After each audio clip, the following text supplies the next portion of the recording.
that you got into?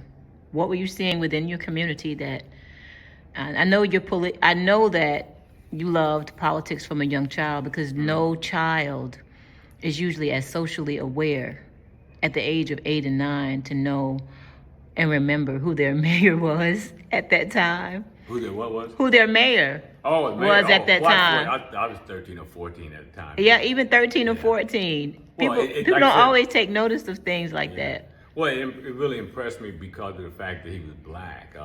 In our hometown, we knew the mayor personally because it was a small town. So my buddy Roger, it was his father. So, and he's a white guy, but we was real close, and we knew his mayor. But when I moved to L.A. and I just saw that, I'm saying, wow, this is impressive, man. A black mayor, Mayor Tom Bradley. As a matter of fact, people do their homework.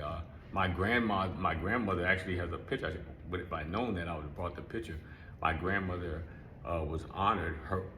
They honored her because her brother, who was in World War II, was one of the ones that helped free one of the hostages or Jews from the concentration camp.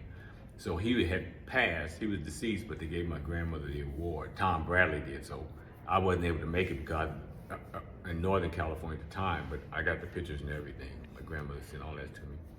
So it was it was an interesting transformation, I guess you would say, an interesting transformation. And it was rewarding too, because I wouldn't be where I'm at today if it wasn't for the African People's Socialist Party.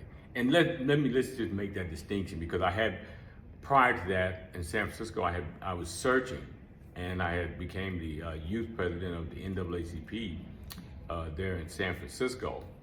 And it just left a sour taste in my mouth because there's no action, no real political education, no action program. It just seemed like this is a traditional black organization that was kind of more so mainstream, and it had been watered down. Then I did the history of the NAACP, and then I wasn't too impressed from there. I wanted to be more action oriented. Not to knock them, they served their purpose. It just wasn't the purpose that motivated me.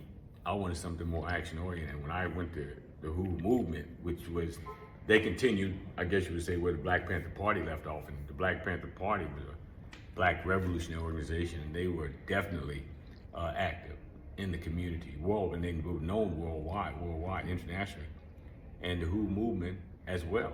And each movement that we've had, we've learned from some of the discrepancies of the prior movement. We're able to advance.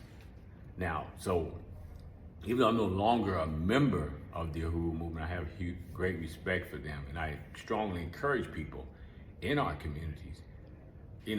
People we love to talk, but nobody's really doing anything from an action perspective. What I see, and I see the WHO movement is doing a lot of good concrete work in the community here, as we did in Oakland when I joined up with them there.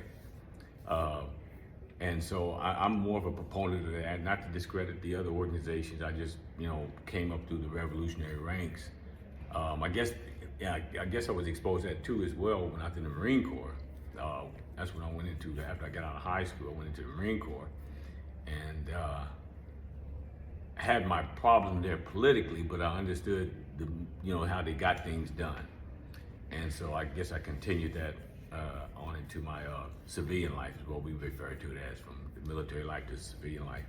And so the WHO movement, I think, is more appealing to me because of the revolutionary nature of it, and how the black community shies away from the revolutionary aspect, and we gravitate more towards, I guess, this nonviolent venue. And to me, that's never really gotten us anywhere. I couldn't be nonviolent. I couldn't stand around and somebody beat me over the head and I talk about I love them. I think somebody beat me over the head, the way I tell them I love them is beat them back over their head. So don't laugh too hard. So, Mr. Crowley, what would you say is monumental? I wouldn't say monumental. What advice would you give the black community right now where we politically are? Because we're not in an impasse, because we do have things we can do politically. But regarding the Republican and Democratic Party, I know that a lot of black people are that were Democrats and had placed a lot of stock in that are changing their mind about. They're not changing their mind. I think that they're starting to really recognize how they've been used by the Democratic Party and then how it's gotten them absolutely nowhere. Well, I think one mindset that we need to definitely grasp is this: the faults in our community are created by us. Okay, there's no external power, racism, all that. I can't stand the word racism. I mean, if you want to understand racism, look at African history and look at how we practiced it up on the white race for thousands of years. So the problem that our community, just like other community, the Jewish community, the white community, etc., we created our own problems. Okay, we have, but we constantly are blaming external sources or forces instead of looking within.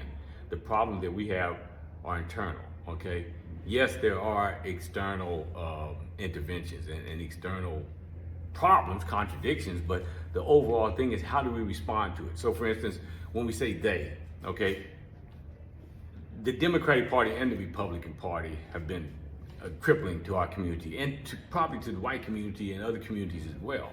All they do is just flip, what you would say, switch positions every so many years. The Republican Party that freed the slaves was what the liberal so-called radicals of today, which is the Democratic Party. But at that time, the Democratic Party were the conservatives.